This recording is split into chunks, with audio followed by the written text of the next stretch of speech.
მოდით იურფასო, მსმენელებო და მეგობრებო, ახლა მე თქვენ გთავაზობთ ალიონა ბრეკინიას ვიდეოს, სადაც ის ყვება ლატიფიკატის ცივილიზაციაზე, პლანეტების გარდაქმნაზე და მოხდება თუ არა დედამიწის გალაქტიკის ცენტრისკენ გადაწევა თუ არა. მას დავიწყოთ.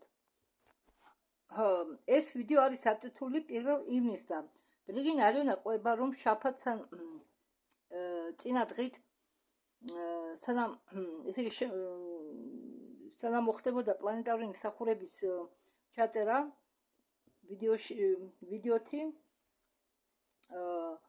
წინა დღით შაბათს მე ესე იგი ძილიანობა ვიგრძენიო და მაიძულისო დავტოვიყავიო დასადინებლად და რომ არ ჩამდინებოდაო მე დავაყენეო მახვიდარა, რადგან შემდგომში თუ იმ საღამოს არ ვიცი უნდა ყოფილიყო პლანეტარული მსახურება. მინდა გითხრათ რომ ბრეკინია ალიონა სხვა გოგოებთან ერთად ატარებს პლანეტარულ მსახურებას, სადაც ეს გოგოები ხედავენ წვრილ დონეს და ესენი კურნავენ წვრილ დონეზე დედამიწის ელექტრომაგნიტურ ველს, რაღაც ასწორებენ რაღაც იქ თუ რამე გამარჯვებები არის, აგრეთვე წმინდავენ და დაცვებს აგზავნიან და რაღაც პროცედურებს აკეთებენ იმისთვის, რომ ეს ამ ბნელი ძალების შავი საქმეები გამოასწორონ. მინდა გითხრათ რომ ბნელ ძალებს არ ძინათ თუ ნათელი ძალები სულ ხესლად არიან და ამათ უწევთ სულ ბნელი ძალების მიერ გაბუჭებული საქმის გამოსწორება, რადგან ბნელი ძალები არ ეშვებიან თავის ასე ვთქვათ გეგმებს, უნდათ თავიანთი ჭკუასე და თავიანთ დაგეგმილ გზაზე გადაიყვანონ ჩვენი დროის ხაზი, უნდათ ნეგატიურ ხაზზე გადავიდეს კაცობრიობა, სადაც ისინი ადრე ენერგიას კაჩავდნენ ომების, წამების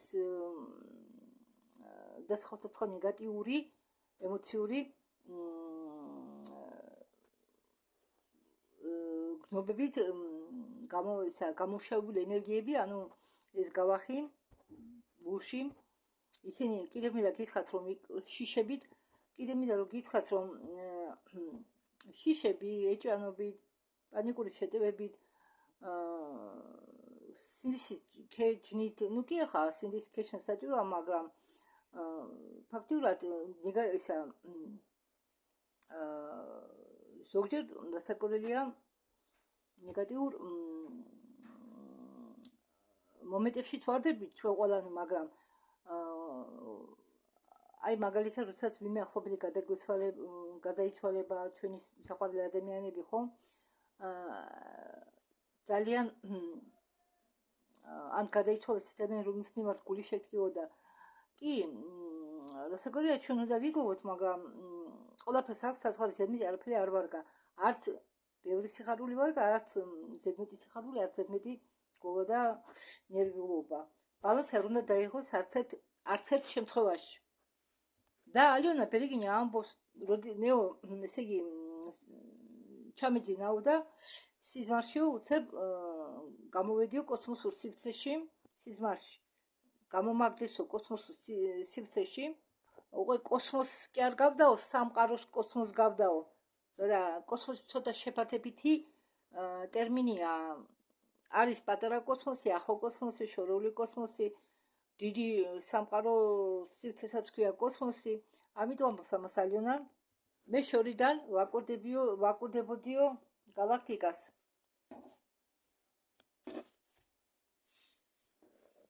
და ასეთი შეკითხვა გამახსენდაო, სიმართლე არისო თუ არა, ჩვენი დედამიწა ჩვენი სახელურის ცენტრიდან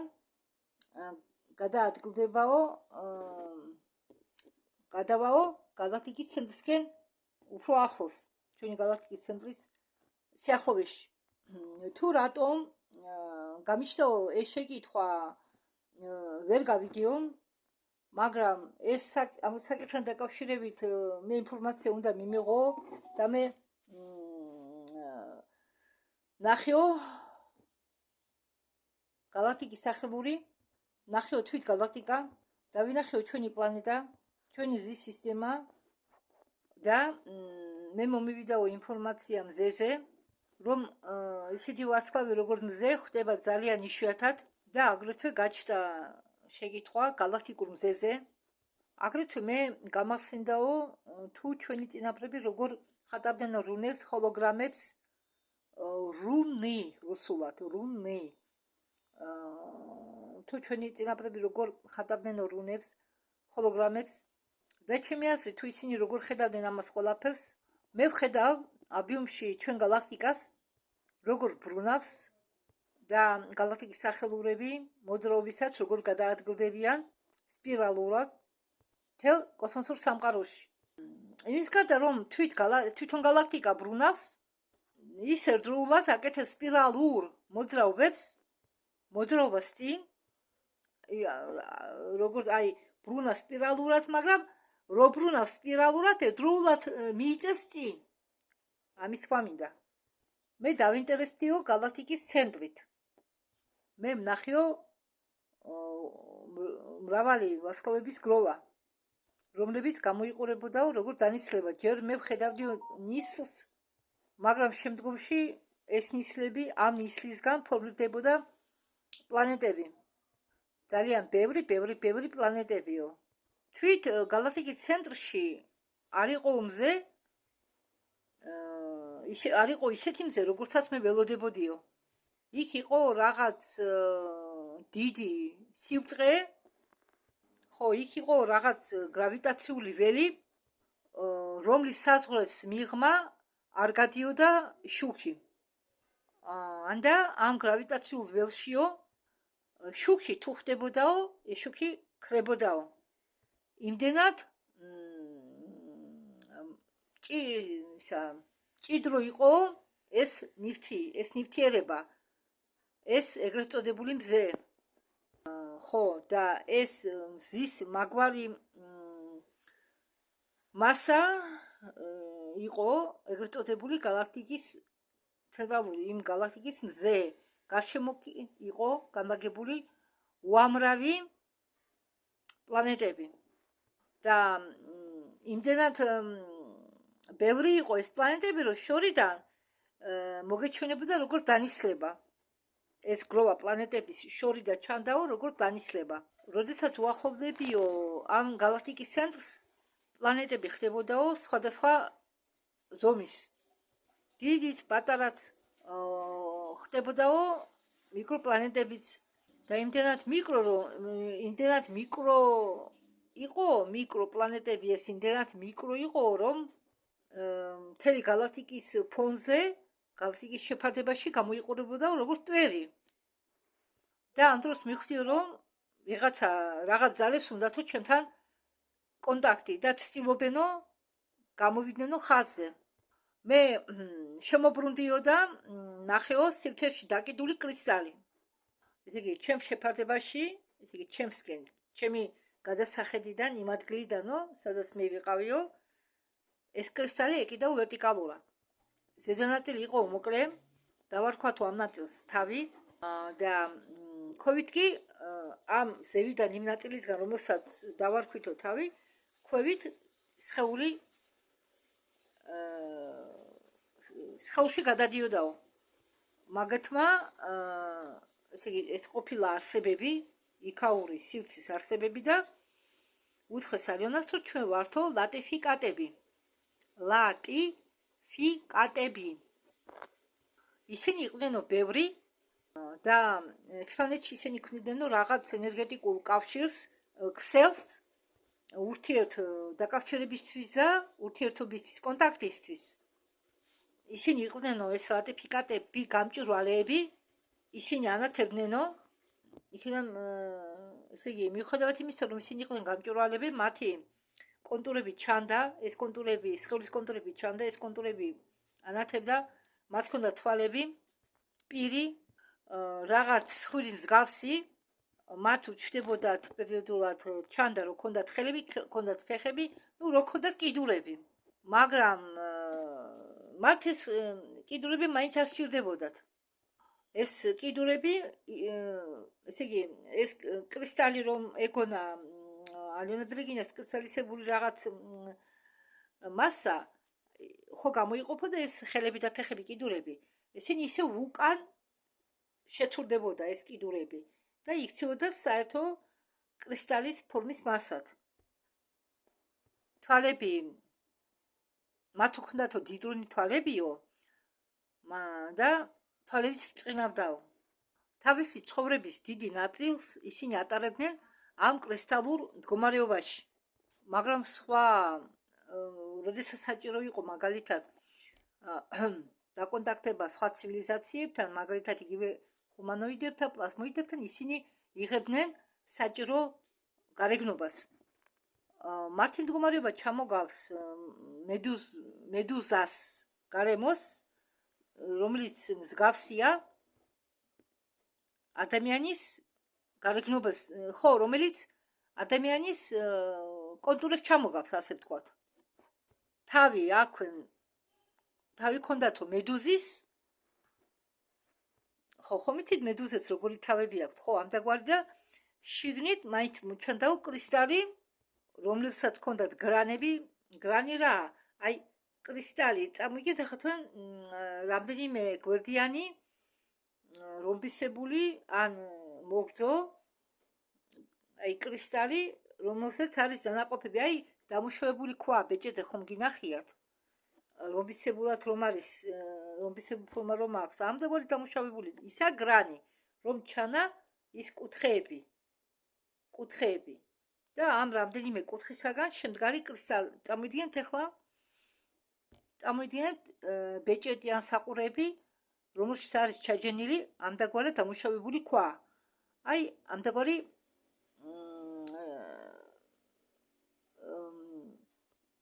ფორმის იყო ეს კრისტალები. და მედუზას თავში მოჩანდა ეს კრისტალი და აი ეს კუთხეები გრავირებული ეს გრანები, ანუ კიდეები ამ კრისტალისა მოჩანდაო. მე დავთვალიო და ამ კრისტალს ქონიაო 8 გრანი. ანუ 8 კიდე. წამოიდგინეთ ახლა რომბი, 8 კიდეიანი რომბი, ხო? ესე იგი, წახნაღი, ახლა შევედი ინტერნეტში და მაინტერესა. მაგის ახლა ინტერნეტი მაქვს სულ და დამაინტერესა და შევედი და წახნაგი. კრისტალური წახნაგი. ამ კრისტალებს ჰქონდა თავისი წახნაგი და ალენა ბრიგინამ დათვალა 8 წახნაგი. გრანი. 8 გრანი, 8 წახნაგი. ანუ 8 სიბრწყეებისაგან შედგებოდა. და გრძელი ეს მოგრძო სხეულიო, ამორფული გამჭვირვალე. ეს სხეული ხან კრისტალურ ფორმას მიიღებდა, ხან სხეულის და ტანსაცმლის ფორმას მიიღებდა და ამავე დროს მათი სხეული ბრწყინავდა. ანათებს ესეთი თან ბრწყინავს. წამოიდგინეთ, რა ლამაზი სანახაობა იქნება. და როდესაც მე მათთან შევედი კონტაქტშიო, მაგათმა მაჩვენესო, რომ ისინი არიანო როგორც გონიერი სიცოცხლე ყოველი დაბადებული პლანეტისაო. როგორც პატარა ღმერთები, ან ქალღმერთები, რომლებიც ელოდებიანო თავის დროს პლანეტის დაბადების პერიოდს და ეს შეადარესო ჩვენ დედამიწას, სადაც ჩვენ გვაქვს ცენტრი ჩვენი პლანეტის გაია და მე ამით ვისარგებლიო და ვკითხიო მათ, შეუძლია თუ არა პლანეტებს გადაადგილდეს, ან გადაადგილდნენ მაგალითად კიდიდან გალაქტიკის ცენტრისკენ. რასაც მე მიპასუხეს, რომ დედამიწა არსად გადაადგილდება, რადგან ეს ამან შეიძლება გავლენა იქონიოს გრავიტაციაზე, თვით პლანეტის გრავიტაციაზე მარტო კი არა, არამედ მეზობელ პლანეტების გრავიტაციაზე. და მან შეიძლება გამოიწვიოს ძალიან ცუდი შედეგებიო, როგორც თვით პლანეტისთვისო, ასევე და არა, თვით მარტო პლანეტისთვის კი არაო, რასაც მოყვებაო სხვადასხვა კატაკლიზმები, პლანეტის განადგურების ჩათვლი. არამედ ამან შეიძლება ცუდი შედეგი გამოიწვიოს მის მეზობელ ასტრონომიულ ობიექტებზეც, რადგან მზის სისტემაში ჩვენ ვართ ერთმანეთთან დაკავშირებული. აი, წამოიდგინეთ ჯაჭვი შედგება რამდენიმე რგოლისაგან, ხო? ერთი რგოლი რო გაფუჭდეს, უკვე ერთიანობა ჯაჭვის დაირღვევა. თვით გალაქტიკის ცენტრში არის ცოტა სხვანაირი ფიზიკური პროცესები, ცოტა კი არა, უფრო კარდინალური პროცესები მიმდინარეობს, ვიდრე კიდეზე განლაგებულ მზის სისტემებში და პლანეტებზე. პლანეტებია უფრო დამჭიდროვებული მასით, უფრო დამჭიდროვებული და აი ეს სიტყვა ბოლი разряженный, ამის თარგმანი ვერასდროს ვერ ვიპოვე ინტერნეტში. ხო, ახლა მე ვნახე, მე თუ ფრაზა разряженный воздух, ასეთი ფრაზა არის, разряженный воздух, ასეთი ხაერი არის მაღალმთიან რაიონებში. მაგის თარგმანი ვერ ვნახე, მაგრამ ახლა საბედნიეროდ მე ამოვიდო ინტერნეტმა თუ რას ნიშნავს разряженные планеты. ეგ სხვა. разряженный воздух სხვა, разряженные планеты სხვა. იქ ხაერთანაა დაკავშირებული და მაგის თარგმანი თვითონ ინტერნეტში კი არა ნორმალური და ისე ეს საბედნიეროდ ვნახე. ესე იგი, ქართულ ენაზეო კოსმოსთან კონტექსტში გამოიყენებაო შემდეგი ფრაზები. გაცხრილური პლანეტები. სიტყვა პლანეტა ქართულ ენაში წარმოიშვა ბერძნული ფუძედან. და ზედსართავი ეს სიტყვა გაცხრილული ზუსტად გადასცემს აზრს, разряженный, ან ბუკვალურად просеянный или рассредоточенный. ანუ разряженный თუ გაცხრილური, ესე იგი, ამას აქვს აზრი, როდესაც საუბარი მიდისო გარემოს ფიზიკურ მდგომარეობაზე. ხო, და ეს გაცხრილური ამ შემთხვევაში კიდევ შეიძლება გადაითარგმნოს როგორც გაიშვიათებული. ესე იგი, მე ამ წერადებას разряженные планеты მე გადავთარგმნი როგორც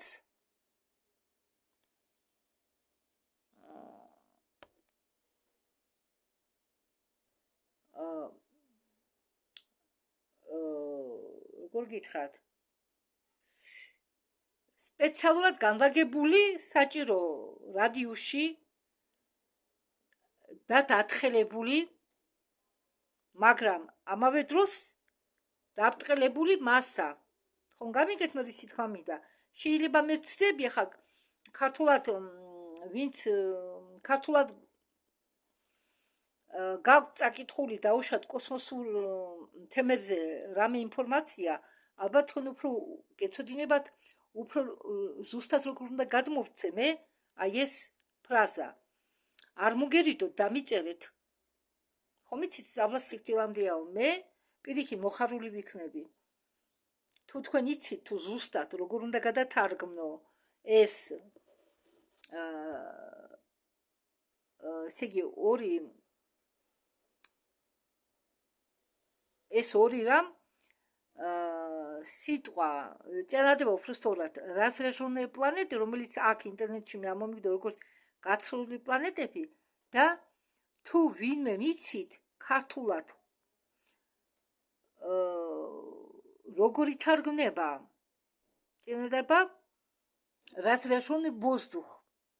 ანუ მაღალმთიანეთის ხაერს რას უწოდებენ? იქ ხო სხვანაირია ხაერის შემადგენლობა, ხო? თვითონ აი ეს სიტყვა ვერ მოგძებნე ვერსად разрешённый воздух და თუ ვინმე მიცით ქართულად როგორ ჟღერს ეს არ მოგერიდოთ მომწერეთ კომენტარებში. აირიანი პლანეტები, ხო, იქ ყოფილა ძალიან ბევრი აირიანი პლანეტები იმ ცენტრალურ გალაქტიკაში. კი, არიანო, ეს არისო აირიანი პლანეტები და ისინი მჭიდროვდებიანო, მაგრამ მაინც აირიან პლანეტებად რჩებიანო. მატერიალური, ანუ ფიზიკური პლანეტები კი პატარდებიანო თავის ზომაში და მაგივრად ამ ფიზიკურ პლანეტებს ემატებათო სიმჭიდროვე. და მიმზიდველობა, ანუ გრავიტაცია ხდება უფრო ძლიერი ამ პლანეტებში, ამ ფიზიკურ პლანეტებში. ჩვენი კონტაქტი არ იყო ხანძლივი და მე გავითიშიო, უფრო ღმათილში შევედიო და მე გამეღვიძაო მაღვიძარას სიგნალის გამო. ჩვენი პლანეტა როგორც იყო კიდეზე, გალაქტიკის კუდში, გალაქტიკის კუდის კიდეზე, როგორც იყო ჩვენი პლანეტა განლაგებული, იქვე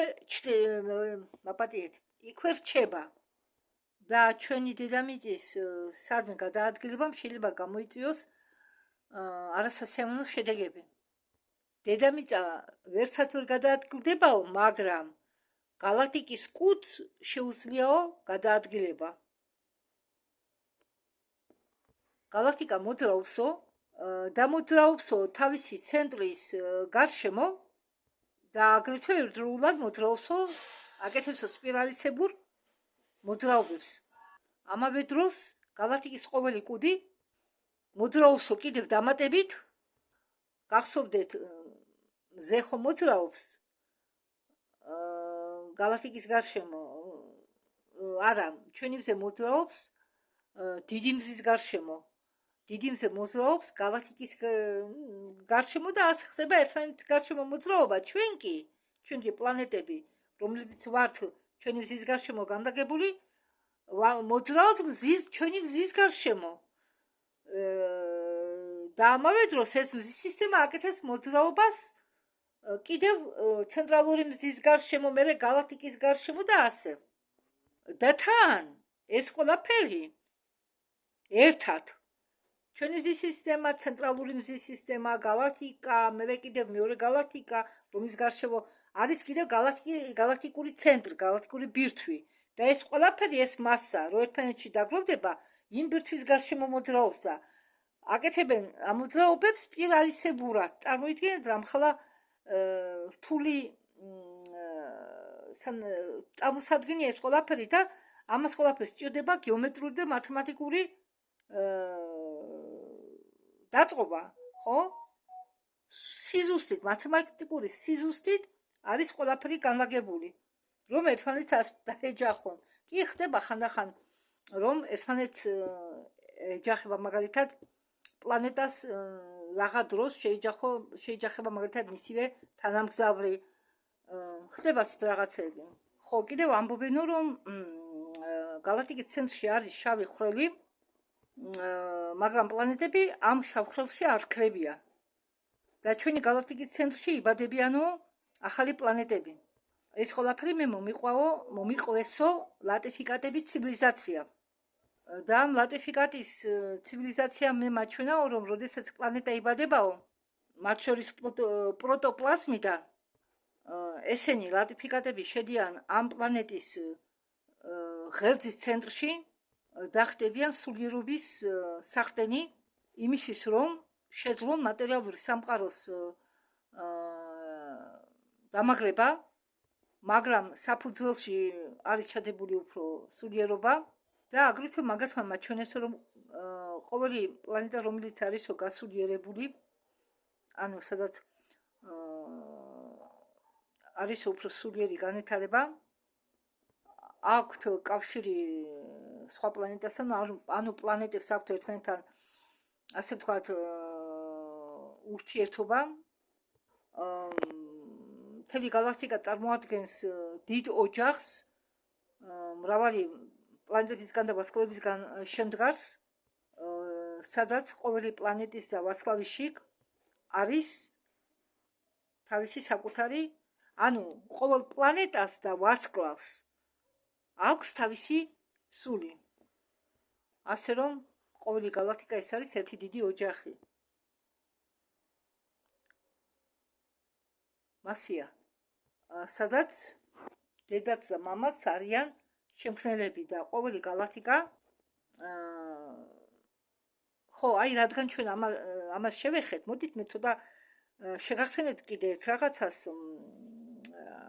ცოტა ახლა ჩვენ მაინც თავდება ეს ვიდეო და კი, დრო კიდე მაქვს ადგილი მეხსიერება აქვს ჩემ ტელეფონს. კიდე ბევრ ამას ჩავწერ. აგიხსნით, რადგან ამ თემას შევეხეთ. საქმე იმაშია, რომ აი მაპატით ასე დავკარგე ერთი წუთით. ხო, გამახსენდა ახალი სიტყვა მითოდა დედა, ვერაფერთ ვერ გავიხსენე. და ყოველი გალაქტიკა ყოველ გალაქტიკაში არის დედაც და მამაც, რომლებიც გამოდიან შემქმნელების როლში. სხვათა შორის ჩვენთან დედამიწაზეც მასია. რადგან დედამიწა საერთო სისტემა, ჩვენი სისტემა შეიქმნა, ჩვენ ვძახით ღმერთს, აი მე ამ საკითხთან დიდი ხანია გამოსული ვარ რელიგიურ საკითხიდან, მაგრამ უმრავლესობა დედამიწელებისა ეკუთვნის ამა თუ იმ წამს რელიგიას, ხო? ეს რელიგია შექმნეს თვითონ ადამიანებმა. და რატო გავარ ჩვენ ადამიანებს? იმიტომ რომ ჩვენში არის ბევრი, როგორც მე ბევრჯერ მახსოვთქვამი, კოსმოსური დნმ. არიან ასაკურველია ძირი დედამიწელები,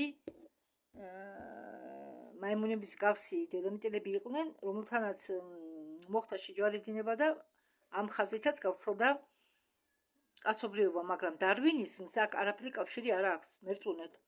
და გახსოვთ მე თქვენ თუ უსმენთ ჩემ ვიდეოებს, პანდორა და ბრეგინალიონას ვიდეო გადავთარგმნე მე, პაციენტს ძირავდნენ, ასე ვთქვათ, ჩაყუნთავს უკეთებდნენ, რომ შეესწავლათ იმ პაციენტის, პაციენტი არა, კლიენტის წარსულში შევიდნენ და შედიან და ასწორებენ რაღაც ისე რაღაცებს, რომელიც მომავალში უშლის ხელს, რაღაცა არის პრობლემები, მიდიან წარსულში და ამ პრობლემას იქ პრობლემის მიზეზს აუქმებენ, რომ შემდეგ მომავალში ახლანდელ დროში მას ეს ამ პრობლემის გადაჭრა შეძლოს. და რა მინდა გითხრათ, იქ იყო საუბარი ერთ დრაკონილზე, დრაკონი არა, დრაკონიურ სულათა გველეშაპზე, რომელმაც შექმნა თავისი სამყარო და ამ სამყაროზე დააბინავა თავისნაირი არსებები. და მათთვის ეს გველეშაპი დასაკვირველია გახდა ღმერთი. ამიტომ ამბობ, როდესაც შექმნილზე ხო ეს ცოტა რთული გასაგებია, მესმის თქვენი. როდესაც მე მეგონა იყო, ხო, აი ჩვენ ვიძახით ღმერთს. ჩვენ უცხო პლანეტელები რომ მოდიოდნენ ჩვენთან დედამიწაზე, როდესაც ჩვენ ამდენჯერ აღმოჩნდით ქვის საუკუნეში, ერთმანეთს რომ არ ვინდობდით და ერთმანეთს ვეუბნებოდით. მე რამდენჯერ იყო ოკუპირებული დედამიწა და ბევრჯერ აღმოჩნდი ქვის საუკუნეში ჩვენთან მოდიოდნენ ეს ეგრეთ წოდებული ღმერთები, უცხო პლანეტელები. ზოგმა ღმერთი დაარქვა და თაყვანი დაუწყო, თაყვანისება დაუწყო, ზოგმა მასწავლებლები დაარქვა. მაგალითად, ბევრ ტომებში მაგაზე საუბრობენ როგორც მასწავლებლებზე. იგივე თევზი, მოკედან თევზ ადამიანი ამოვიდა და ხალხს ასწავლიდაო, როგორ უნდა ეწარმოებინათო სასოფლო-სამეურნეო საქმეები, როგორ უნდა ემონადირათო და ასე შემდეგ. წერა კითხვა, ბევრი ინფორმაცია თანთანობით. ისე რა ერთი იყო ჩამოსული ზევიდან ჩამოფრინდაო ხომავდი, გამოვიდაო კაცი, რომელიცო ძალი დაგროვებდაო ხალხსო, ამ ინდიელებს, იქაურ ძირტომებს და ძალით ასწავლიდაო, მათ მაგერად მონადირეობდაო და საჭირი მოქონდაო, მაგრამ მათ აიძულებდაო, ზოგს ცემდაო, ზოგს ჯიდაო, რომ ესწავლათო. ის ინფორმაცია აითვისათო, რაც ის ასწავლიდაო ეს ჩამოსული უცხოპლანეტელი და ჩვენ მათ დავარქვით ღმერთები. ამიტომ მე ვამბობ, რომ შექმნელი, სწორია რომ ამბობენ, შექმნელი ერთი არ არსებობს. აი ჩვენი მზის სისტემის შექმნას გავარ ჩვენ, ვინც შექმნა, ვინც ჩადო ჩვენში დნმ, აი ადამიანს რომ უწოდებენ, ხო? არის მაგალითად იმ გველეშაპმა შექმნა თავისი სამყარო, სადაც დაასახლა თავისივე მაგვარი არსებებით. აი მაგალითად სადღაც ხემ ადამიანმა შექმნა სამყარო, დაასახლა ხე ადამიანებით ის სამყარო, მათთვის გახდა ღმერთი. მაგრამ მხოლოდ ხის მაგვარი ასე ვთქვათ, ცხოვრობენ ადამიანები. ახლა ავიღოთ, მე რო მაგალითად აი ვიყო ძაღლი, მაგალითი მომყავს, ან კატა, ან კიდევ რამე ხუმანოიდი, ვინმე ხუმანოიდი უფრო სწორად. მე რომ სამყაროსაც შექმნი, იქ ჩემნაირ მობინადრეებს დავასახლებ. გავაჩენ და მე მათთვის ღმერთი ვიქნები. ამიტომ ვამბობ, რომ შექმნელები ბევრია. თან ბიბლიაშიცაა ნათქვამი, ღმერთები ბევრია. ხო, რადგან თქვენ ვინც მოწუნეები ხართ, მაგალითი მომყავს იქედან ბიბლიიდან. ღმერთები ბევრია, მაგრამ ერთი და ჭეშმარიტი ღმერთი ერთია. აი მე შემიძლია ამდაგვარად თქვა, შემქმნელები ბევრია, მაგრამ ერთი ჭეშმარიტი შემქმნელი ერთია, ჭეშმარიტი შემქმნელი და ის ცენტრშია. ამ შექმნელს ყავს თანაშემქმნელები, როგორც პირამიდა, მარკეტინგული პირამიდა,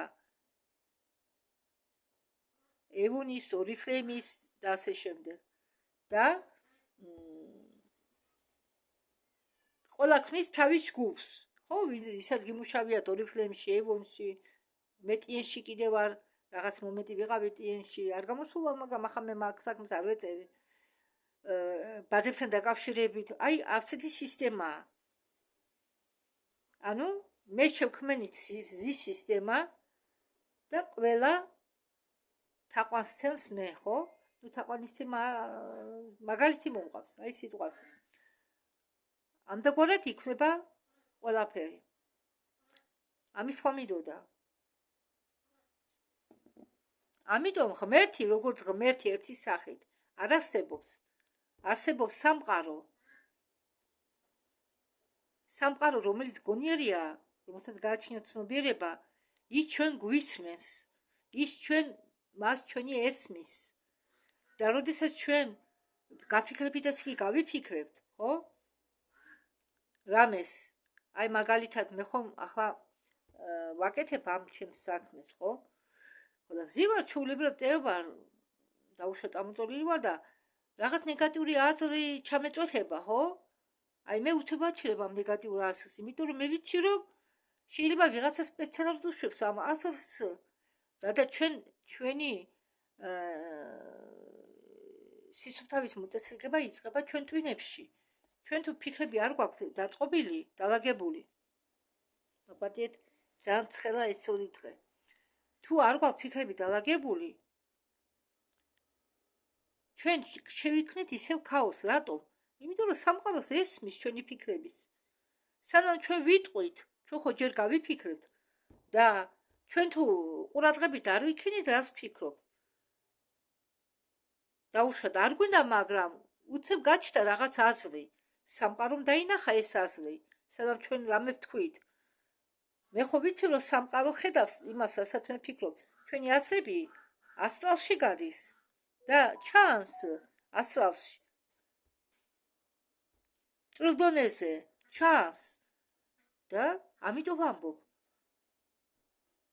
უცებ მომდივარ გონზე, უცებ და უცებ ვალაგებ ჩემ აზრს. იმიტომ რომ თუ არასწორად გაგიგო სამყარო იმას მოგცემს, რაც შენ გინდა. რასაც ფიქრობ. ხომ გესეთ ჩემი? ამიტომ რომ სამყარო სწორად გაგიგოს და სწორად დაგეხმაროს, სწორი აზრები უნდა დავალაგოთ, ხავ? ეს ზღაპარი არ არის. დამიჯერეთ, ეს ზღაპარი არ არის. და ეს ლატიფიკატების ცივილიზაცია ხოლმე გროვდება ხანდახან. იმისთვის რომ ურთიერთობა გქონდეთ, ენერგოცვლა გქონდეთ და ეს მათ ეხმარებათ. მათ შეუძლიათ ტელეპათიურად გქონდეთ ურთიერთობა ერთმანეთთან, მაგრამ რაღაც მომენტში უნდათ პირადად ნახონ ერთმანეთი და ამიტომ იკრიბებიან ხოლმე თავის დონეზე. ამით ვიდეო დამთავრდა. ეს არ იყო ძველი ვიდეო. მე ჩავთვალე, რომ ეს ძალიან საინტერესო ინფორმაცია, რადგან ალენა ბერეგინას მეშვეობით ამ ვიდეოს დახმარებით ჩვენ გავეცანით კიდევ ერთ კოსმოსურ ცივილიზაციას, რომელსაც უწოდებენ ლატიფიკატები. მადლობთ ყურადღებისთვის, დროებით.